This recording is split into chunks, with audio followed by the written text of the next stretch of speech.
Hello everyone, this is Shankha, and in this video I'm going to talk about Spring Data JPA and how we can connect a Java application to a database using Spring Data JPA. So let's get started by creating a new project, Spring Starter project, and I'm going to call this demo Spring Data JPA demo. Click on next. For this I'm going to use H2 database, which is an in-memory database. So I'm going to select H2, select web, select JPA, I'm going to select DevTools, click on finish.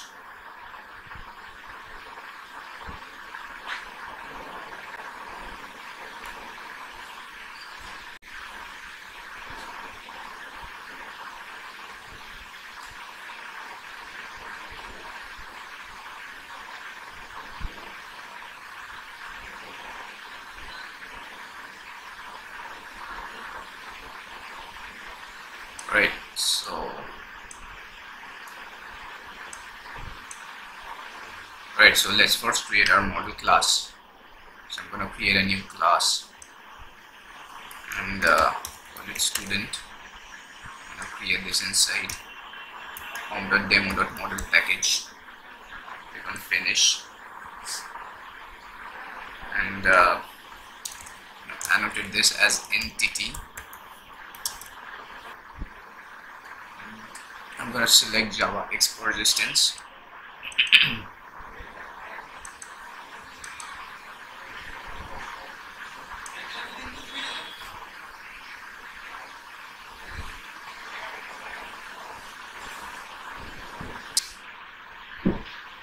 Alright, so let's have a variable called student ID, and I'm going to annotate this as ID.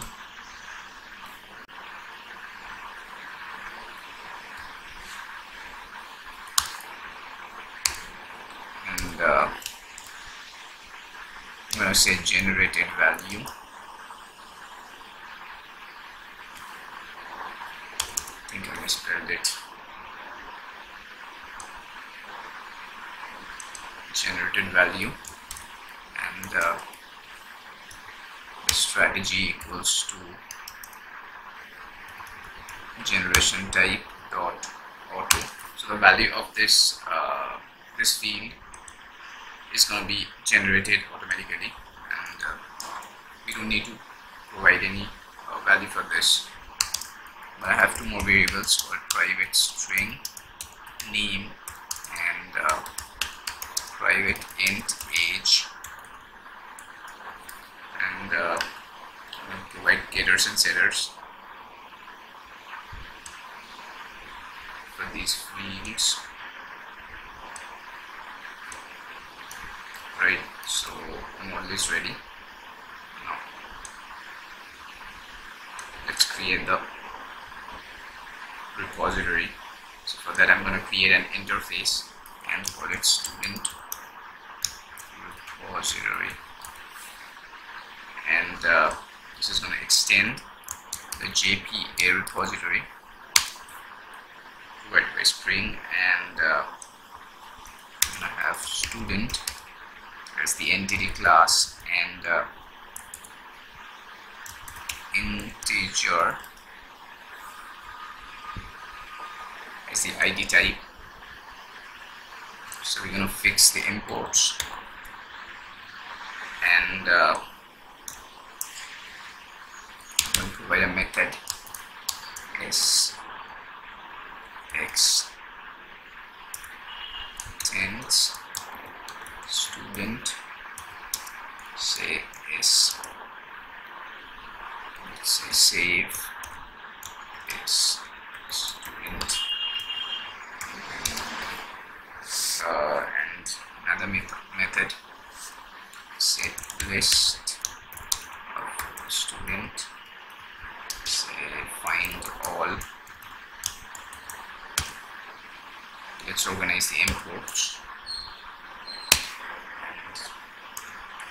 So let me tell you one thing. I'm not going to provide an implementation for this student repository interface.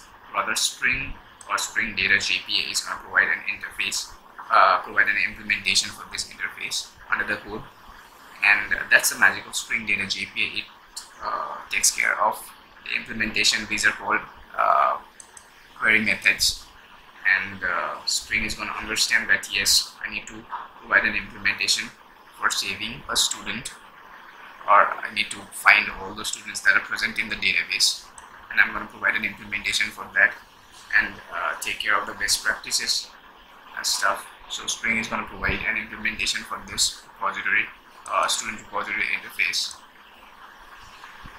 So let's see how it works. Alright, I should have put it inside a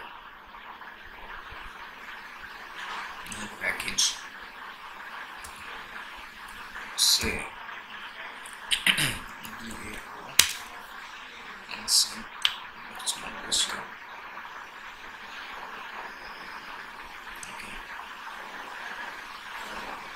Okay. Alright, so let's now create the service class. So let's say student service and service finish and we have put this as service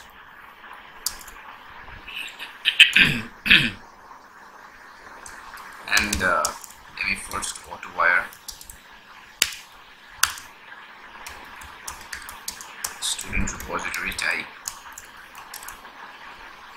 and name this as student repository.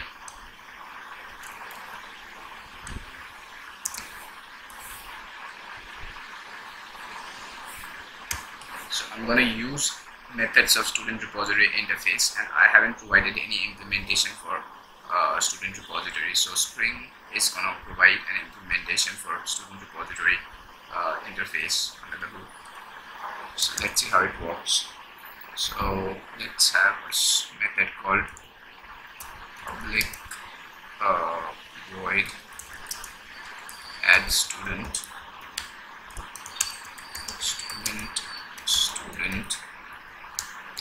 and let's organize the input, and we say student repository dot save and student.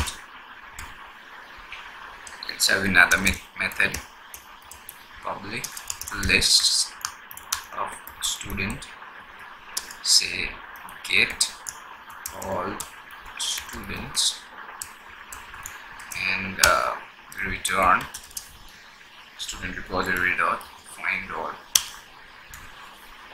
Organize the import for list, and okay, now let's create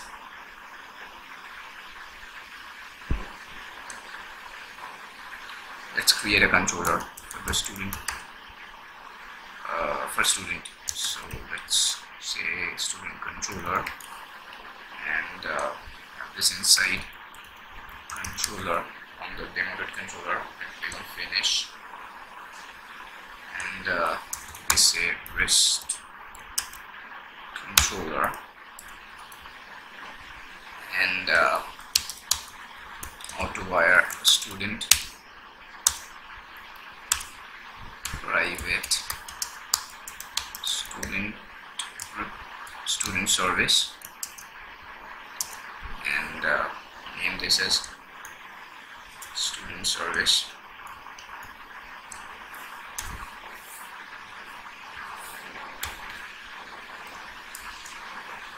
and let's have a post mapping, add a student, and say path equals to slash student, and consumes equals to application slash JSON produces equals to application slash JSON, and say public string add student, say request body student, and let's organize import, and student service dot save, alright, student service dot add student, and say return. We need to return a JSON string, so I'm going to hardcode it, message, and say student saved to h2 db, right? Okay, so let's have another method, and it's our get mapping.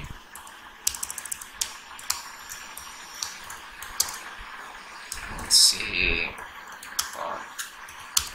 goes to slash student slash all, and produces equals to application slash JSON, then public list of student, and say get all students, return student service dot get all students, organize the import for list.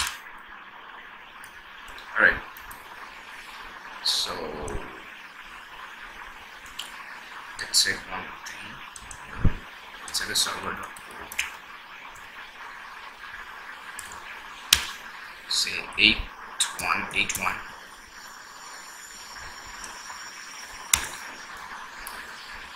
Right, you guys might be wondering that I didn't make any configurations or any connection settings for the database or H2 database. So let me tell you here one thing, that Spring Boot provides default settings or default configurations for H2 database, and for most of the things it provides default settings or default configurations. So if you're not providing any configuration, then Spring Boot is going to try to configure it on its own and provide some default configurations. So we're going to go with the default configurations for this example, and let's run this application and see how it behaves. So Spring Boot app,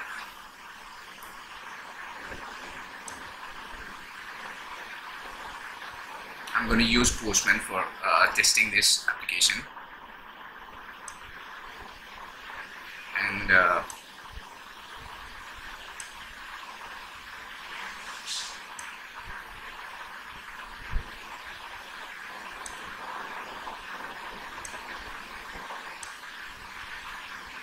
first I'm going to save, so say post http, say localhost 8181 slash student, and say body raw. I'm going to select application slash JSON, and then provide a name,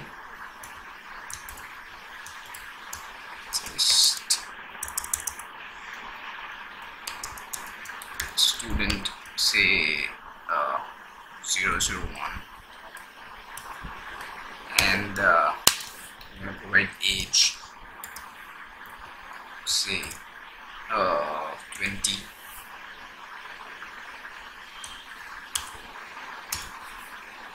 let's see if our application is started. Okay,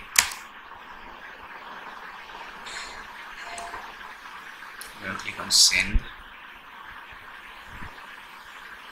Okay, we get the message which says student saved to H2 database.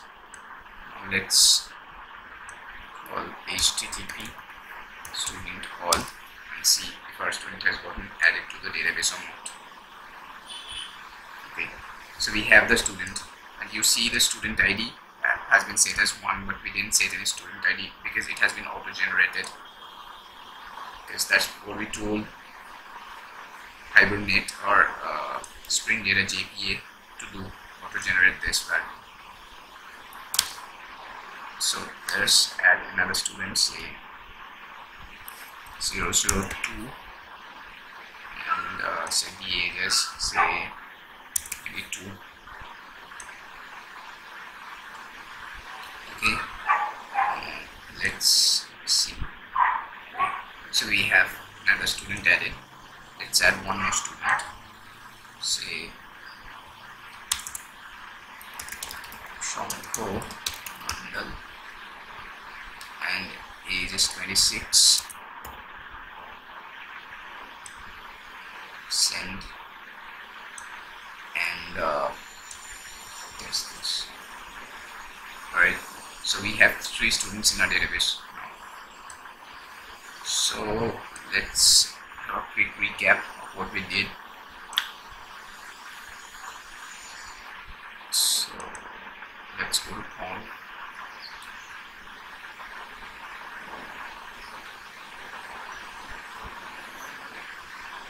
And see the dependencies we have.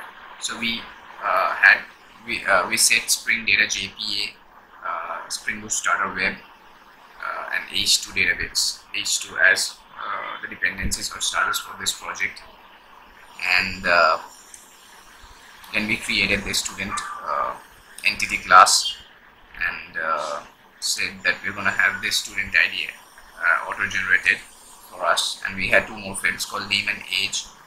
Then we created this student repository which extends JPA repository, and we provided 2 query methods, save and find all, and Spring provided implementation for this particular interface and for these methods, and we had a student service class for adding student and for getting the list of students, and then we had this controller where we could add a student and get a list of all the students that are present in the database, and then we tested our application using Postman.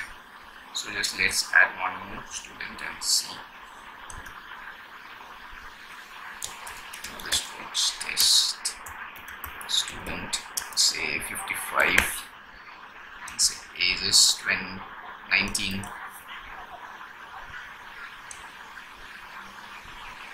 Alright,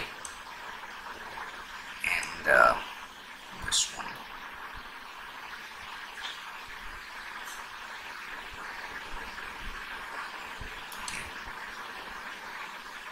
Okay, so we have 4 students now in our database.